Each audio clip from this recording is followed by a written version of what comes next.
So, Reggie, we've just talked about this being Paul's epistle of joy, but in it, he really does seem to be in a bit of despair and depression. How does he manage to feel both those emotions and joy at the same time? I mean, doesn't rejoicing sort of mean that you've already beaten these other emotions? That's a great question, Graham, and it's a good opportunity to focus on why Paul has been able to speak so powerfully over the centuries to the church. Here is the guy, I think, who really gets it about knowing Christ and understanding that knowing Christ is not being just sort of lifted out of the reality of your life. Here is a guy who is fully in touch with the hard stuff that is facing him. You know, he is in prison.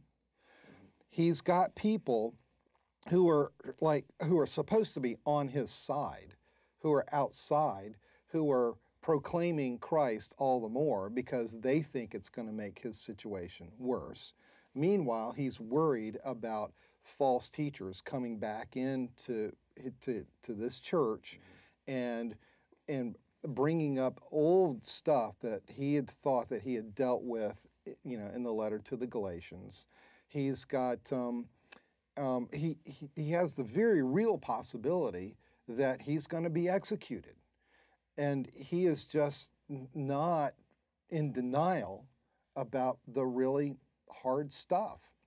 And it's like there is often I think we tend to treat in the church joy as being some sort of glib happiness that you just kind of, you know, go for and put on by denying the hard things in your life. And what Paul has come to recognize is that stepping each day into that day's measure of a share in the sufferings of Christ is the place that you get to know him better.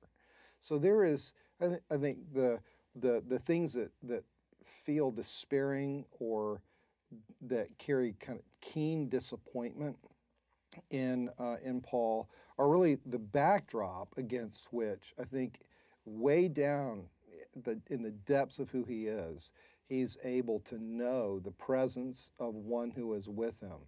And that's the place that you know joy. And it's just so very different than glib, happy, clappy.